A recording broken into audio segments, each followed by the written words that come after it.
자연분만을 원했는데 제왕절개를 하게 되어 화가 납니다. 2026년 5월 14일 워싱턴 DC 미팅 3일차. 안녕하세요. 오늘은 미국 워싱턴 DC 방문 3일 차로 상원의원실, 국무부, 브루킹스 연구소, 홀리시티 교회 등을 방문하여 여러 인사와 미팅을 했습니다. 스님은 새벽 5시 워싱턴 미주정토회관 법당에서 예불을 드리고 새벽 정진과 명상으로 하루를 시작했습니다. 오전 6시 30분경 이른 아침 식사를 마친 뒤 오늘의 미팅을 위해 외출 준비를 했습니다. 오전 7시 40분 워싱턴 미주정토회관을 출발해 워싱턴 DC 시내로 향했습니다. 차량으로 1시간 이동하여 약속 장소인 하트 상원 빌딩에 도착했습니다. 보안 검색을 마친 후 건물 안으로 들어가 오전 9시 메릴랜드 연방 상원 의원이자 상원 외교위원회 소속인 크리스 반 홀렌 의원실을 방문했습니다. 안보 및 국제관계 외교 전문 보좌관인 더스틴 디그랜드 외교정책 자문관이 스님을 맞이했습니다. 반 홀렌 의원은 현재 매우 바빠 직접 나오지 못했으나 본인이 내용을 잘 경청해 전달하겠다며 미중 정상회담이 진행 중인 중요한 시기에 이곳을 찾아주어 감사하다고 전했습니다. 스님은 워싱턴 DC를 방문하여 여러 인사를 만나는 이유와 목적에 관해 설명했습니다. 제가 이곳을 방문한 것은 북한과 미국의 관계 정상화를 위해 상원 의원님께 북한의 실제 상황을 알리고자 왔습니다. 북한에 대한 경제 제재가 대량 살상무기 개발을 막기 위한 것이었지만 현재 북한은 핵을 개발했고 러시아와 군사 동맹을 맺었으며 재래식 군사 기술도 빠르게 발전시키고 있습니다. 미국이 의도한 대량 살상무기 개발 제한을 위한 제재 효과가 실질적으로는 거의 나타나지 않는 셈입니다. 대신 제재로 인한 고통은 북한 주민들에게 고스란히 돌아가고 있습니다. 북한산 물품의 수출이 금지되고 해외 취업마저 막히면서 주민들은 외환 수입원을 일절 잃었습니다. 이에 따라 북한 주민 생활은 매우 어려운 상황입니다. 생필품을 수입에 의존하는 구조였는데 수입원이 없으니 물품 조달이 어려워서 주민들의 생활은 공궁하기 이를 데 없습니다. 올해 1월에서 5월 사이 환율이 2배나 폭락하면서 물가는 2배 이상 치솟았습니다. 북한은 미국과 대화할 의향이 있습니다. 그런데 현재 미 국무부 시스템상 북한을 전담할 전문 인력이 배정되어 있지 않아 어떻게 상호 접근해야 할지 통로를 찾기 매우 어려운 상황입니다.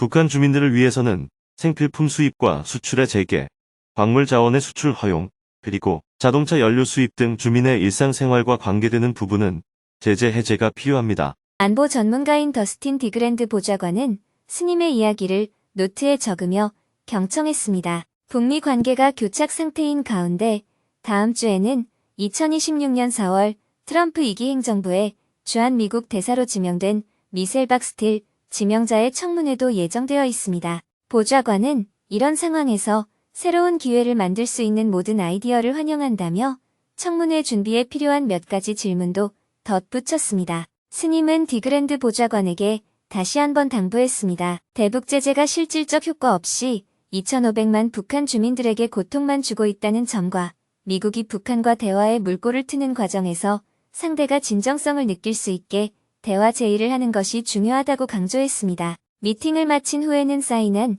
영업한 행복을 선물했습니다. 이어 앞으로 지속적인 교류를 약속하며 국무부로 향했습니다. 건물을 나오니 바람이 강하게 불었습니다. 차를 타고 국무부에 도착해 근처에 주차한 뒤 스님은 걸어서 이동했습니다. 국무부 건물 앞에서는 노동, 이민 정책에 대한 불만, 반전 메시지, 현 행정부의 대내외 정책에 항의하는 사람들의 시위가 벌어지고 있었습니다. 국무부 관계자들과의 미팅은 쉽지 않았습니다. 당초 제임스 드손블의 아테 차관보와의 미팅을 요청했으나 미중 정상회담 일정으로 조율이 어려웠고 대부분의 고위 관리들이 중국으로 출장 중이었습니다. 결국 동아태 국장 대리인 브리짓 라인즈 씨를 만났습니다. 브리짓 라인즈 씨는 스님의 이야기를 경청하며 스님의 제안을 윗선에 잘 전달하겠다고 답했습니다. 아울러 인도적 지원에 관해서도 대화를 나누었습니다. 스님은 영어책 행복을 선물하였습니다. 국무부에서 나오자마자 근처에서 오랜 지인인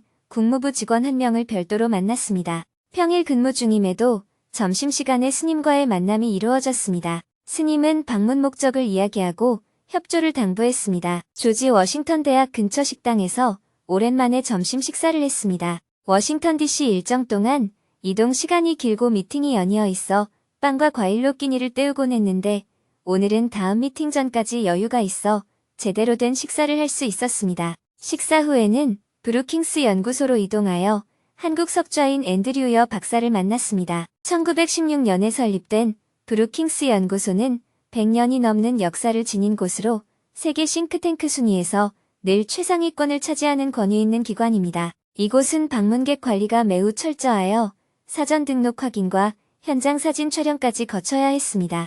회의실로 이동하자 여 박사가 스님을 매우 반갑게 맞이해 주었습니다. 두 사람은 여러 연안에 관해 대화를 나눴고 오는 9월 평화재단 연구위원들과 함께할 행사에 대해서도 의견을 조율했습니다. 스님은 영어책 행복과 YM, anxious를 선물하고 기념 촬영을 하며 다음 만남을 기약했습니다. 70여 분간의 미팅을 마치고 곧바로 근처 리치 타펠 목사가 운영하는 홀리시티 교회로 이동했습니다. 오후 4시 20분에 도착하니 목사님이 통화 중이라 잠시 대기했습니다. 곧이어 나타난 목사님은 스님을 반갑게 맞이했고 두 사람은 근황을 나누었습니다. 스님은 워싱턴 일정에 관해, 목사님은 내일 백악관에서 열릴 수련 프로그램에 관해 이야기했습니다. 다양성을 존중하는 이 프로그램은 트럼프 정부 들어와서 처음 선정된 것이라고 합니다. 목사님은 프로그램 진행 전 사전 검열 문제로 통화가 길어져 늦었다며 양해를 구했습니다. 저도 내일 백악관 수련 프로그램에 따라갈까요? 트럼프 대통령을 만나야 하는데 방법이 없네요. 스님의 농담에 모두가 웃음을 터뜨렸습니다. 대화 도중 다큐멘터리 감독이자 시민활동가인 에나벨 박 씨가 도착했습니다. 목사님이 준비한 태국 음식을 함께 먹으며 다양한 주제로 이야기를 이어갔습니다. 식사 후에는 일반 가정집을 개조해 만든 교회를 둘러보았습니다. 세미나실, 명상 공간, 게스트룸 등을 살피며 곳곳에 걸린 그림과 장식품도 감상했습니다. 미팅이 마무리될 즈음 에나벨 박 씨가 스님께 버섯꿀을 선물했습니다. 스님은 목사님께 영어책 행복을, 에나벨 님에게는 YMI, anxious를 선물했습니다. 에나벨 님은 지금 자신에게 꼭 필요한 책이라며 감사의 뜻을 표했습니다.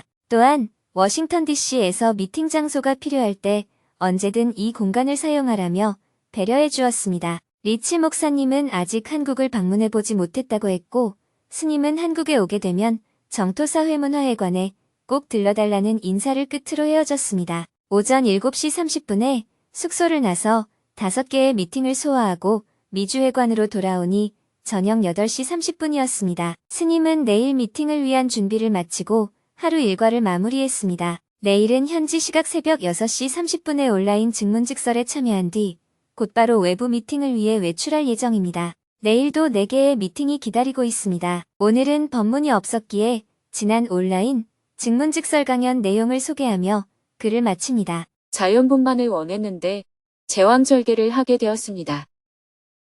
저는 2달 전에 제왕절개로 아기를 낳았습니다. 원래 자연분만을 원했는데 다니던 병원이 제왕절개를 위주로 하는 곳이라는 사실을 뒤늦게 알았습니다. 병원을 옮기려는데 담당 의사가 자연분만을 도와주겠다는 식으로 말해서 그대로 다니게 됐습니다. 출산 예정일을 앞두고 병원에서는 자연 진통이 오지 않을 것 같다며 우선 수술 동의서를 쓰고 일정을 잡아놓은 뒤 자연분만을 다시 생각해 보라고 했습니다. 내키지 않았지만 의사의 권유를 거절하기 어려워 일단 동의했습니다. 그런데 바로 다음날 자연 진통이 와서 새벽에 병원에 갔더니 간호사가 제 진료 기록을 보고 수술 일정이 잡혀 있다며 자연분만은 시간이 오래 걸리니 하지 말자라고 했습니다. 그러고는 진통 중인 저를 몇 시간 동안 사실상 방치하다시피 하며 아무 처치도 해주지 않았습니다. 진통이 점점 심해져서 무통주사를 요청했더니 그럼 수술을 앞당겨서 하겠다라며 워영구영하는 사이에 수술실로 옮겨졌습니다. 수술 시간이 임박해서야 의사가 왔고 그때는 이미 자궁경부가 약 5cm까지 열린 상태였습니다. 아기가 많이 내려와 있어 자연분만 과정에서 나타날 수 있는 두혈종까지 있는 상황이었습니다. 이 일을 겪고 설상가상으로 수술 후유증까지 겹쳐 지금 신체적인 고통에 시달리고 있습니다. 앞으로 임신에도 영향이 있을 것 같다고 합니다. 당직 의사에게 왜 수술을 하게 되었는지 경위를 물었더니 간호사가 수술하라고 해서 한 것인데 무슨 문제가 있느냐며 자기가 보기에 아무 문제 없어 보이니 알아서 하라며 오히려 화를 냈습니다. 이렇게 제 분만 선택권이 한순간에 박탈되는 납득하기 어려운 일을 겪고 나니 병원 선택에 대한 후회가 밀려옵니다. 지금 저는 신체적 정신적 고통 속에 있습니다. 병원에서 겪은 일로 인한 배신감과 억울한 분노를 어떻게 다스려야 할지 모르겠습니다. 이미 지나간 일입니다. 그리고 질문자가 사인을 안 한 것도 아니고 병원에서 불법 행위를 한 것도 아니잖아요. 처음 동의서를 쓸 때의 수술 일정과는 맞지 않아서 당일 수술은 절차상 문제가 되는 상황이었습니다. 그래서 따로 동의서를 다시 작성하지는 않았어요. 그렇다면 해결의 길은 먼저 이미 지나간 일이기 때문에 감정적으로 접근하지 않아야 합니다. 울분을 쏟아낸다고 해결될 일은 아니에요. 수술이 잘못됐다면 의료사고로 보고 변호사와 의논해서 적절한 보상을 청구할 수 있습니다. 질문자가 자연분만을 원했는데도 의사나 간호사가 환자의 의사를 무시하고 수술을 강행했다면 그 역시 법적으로 문제를 제기해서 보상받는 방법밖에는 없습니다. 이미 지나가 버린 일은 보상 외에는 다른 길이 없습니다. 과거에 누군가 내 머리를 한 대 때렸다고 해서 지난 일을 끌어와 지금 상대의 머리를 한 대 때릴 수는 없다는 거예요. 그 일이 일어났을 당시라면 즉각 대응해서 나도 상대방 머리를 한 대 때리면 어쩌면 정당 방위가 될 수는 있어요. 하지만 그 순간이 지나면 남는 건 법에 따라 보상받는 길뿐이에요. 지금 우리 사회에서는 달리 어떤 다른 방법이 없는데 자꾸 그 일을 떠올리는 것은 결국 나를 괴롭히는 일입니다. 지금에 와서 돌이켜보면 기분이 좋지 않을 수 있습니다. 하지만 법률적으로 검토했을 때 질문자가 이미 동의한 부분이 있고 여러 사정을 따져보니 나에게도 일부 책임이 있어서 승소하기 어렵겠다라는 판단이 든다면 지나간 일은 내려놓는 방법밖에 없어요. 계속 얘기해봐야 얻는 것은 없고 자신만 괴로워질 뿐이에요. 의사나 간호사로부터 아이고 산모님 죄송합니다라는 말을 듣는다고 해서 무슨 일이 해결되겠어요? 명백한 법률적 규칙이 있어서 보상받을 수 있다면 나의 권리니까 그렇게 하면 됩니다. 하지만 이런저런 검토를 해보니 승소하기는 조금 어렵기도 하고 시간과 비용이 많이 든다면 깨끗이 포기하는 게 오히려 나을 수도 있어요. 사람이 살다 보면 누구나 실수할 수 있습니다. 저도 그렇고 여러분도 그렇지요. 아, 내가 그때 조금 더 판단을 잘했어야 했구나 하고 돌아볼 수는 있습니다. 의사가 잘했다는 뜻은 아니지만 나의 선택도 일부 영향을 미쳤다면 다음에는 더 신중히 판단하면 됩니다. 그렇지만 다음에 자연분만을 원하더라도 몸 상태에 따라 수술을 해야 할 수도 있습니다. 만약 첫 수술로 인해 이후 임신에 문제가 생긴다면 그것은 다시 확인해보고 필요하다면 의료사고 여부를 따져야 합니다. 이 경우에는 의료 전문 변호사와 상담하는 것이 필요합니다. 제가 이렇게 말씀드리면 왜 법적인 얘기만 하느냐고 생각할 수 있습니다. 하지만 이런 문제는 법적인 해결 외에는 달리 방법이 없어요. 질문자가 화내봐야 해결은 안 되고 옛날 생각 자꾸 해봐야 자책만 합니다. 상대를 미워한다고 해서 그 사람이 괴로운 것이 아니라 나 자신이 괴로운 것입니다. 주식 투자를 하다가 손해를 봤다면 그 주식을 권유한 은행 직원이나 증권회사 직원을 찾아가 따져본다고 해서 해결되는 것은 아니잖아요. 그냥 툭툭 털고 다음에는 조심해야겠다 하는 길밖에 없다는 것이죠. 다만 상대가 명백하게 법을 어겨서 손해가 발생했다면 그때는 법적으로 손해배상을 청구하는 것이 나의 권리입니다. 그게 아니라면 우리는 털고 내려놓는 길밖에 없습니다. 제가 변호사 상담을 여러 군데 받아봤는데요. 제왕절개 수술은 분만 방법의 하나이기 때문에 그 자체로는 문제가 되지 않는다고 합니다. 동의서 작성과 관련한 의료법 위반만 일부 인정되더라도 보상은 변호사 선임 비용만큼밖에 안 되더라고요. 금전적인 이익도 없고 시간만 오래 걸린다고 가족들은 소송을 말리는 상황입니다. 다만 저는 한 번 수술했기 때문에 앞으로의 분만도 수술을 해야 한다고 합니다. 게다가 위험성도 높아진다고 해서 걱정이 큽니다. 다음에도 필요하면 수술하면 됩니다. 첫 번째도 수술로 출산했는데 두 번째라고 못할 이유는 없습니다. 자연분만이 가능하면 좋지만 상황이 안 되면 수술할 수밖에 없죠. 현실적으로 안 되는데 자연분만을 고집하면 마음만 괴로워집니다. 질문자에게 남는 게 무엇인지 한번 생각해 보세요. 만약 이익이 없더라도 의사의 책임을 묻고 싶다면 소송할 수는 있습니다. 내가 큰 비용을 들이는 한이 있더라도 징벌적으로 의사에게 책임을 묻겠다는 마음이라면 그렇게 하는 것이죠. 그런데 수행적 관점에서 보면 감정 때문에 그렇게까지 할 필요가 있는지 돌이켜볼 필요가 있습니다. 물론 현실에서는 내가 손해를 보더라도 저 사람은 감옥에 넣어야겠다라는 선택을 하기도 합니다. 의사의 행위가 괘씸하다고 느껴진다면 손해를 감수하고라도 문제를 제기하는 길을 택할 수도 있어요. 변호사 말을 들어보면 이겨도 보상은 크지 않고 그마저도 승소 가능성이 확실한 것도 아니에요. 병원은 수익도 많고 그만큼 자원이 많기 때문에 의료 전문 변호사를 선임해서 대응합니다. 그런데 내가 선임한 변호사는 그만큼 보액을 지급한 변호사는 아니잖아요. 그렇게까지 치밀하게 연구해서 대응하지 않을 가능성이 있어요. 일반적으로 변호사가 승산이 있습니다라고 할 때는 대개 내 이야기만 듣고 하는 말이에요. 실제 재판에서는 상대의 주장까지 더해지기 때문에 결과가 달라질 수 있습니다. 사건이 아무리 나에게 유리하게 흘러간다고 해도 얻는 것이 변호사 비용과 맞먹는 수준이라면 가족들 말처럼 소송하지 않는 편이 나을 수 있어요. 그런데 그 일을 계속 괘씸하게 여기고 붙잡고 있으면 질문자만 손해입니다.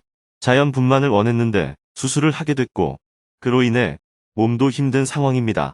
게다가 앞으로도 계속 수술을 해야 한다고 생각하면 마음만 더 괴로워지죠. 그렇게 미워하고 괴로워한다고 해서 의사나 병원이 손해를 보는 것도 아니잖아요. 질문자 본인만 더 힘들어질 뿐이에요. 사회적 정의를 위해 책임을 묻겠다라는 기준에서라면 한번 제기해 볼 수는 있어요. 질문자의 말을 들어보면 정의를 위해 한번 싸워볼 만한 요소가 없는 건 아니에요. 하지만 승산이 크지 않고 이겨봐야 별 실익도 없다면 사회적 정의를 위한 목적이 아닌 이상 더 이상 생각하지 않는 것이 좋습니다.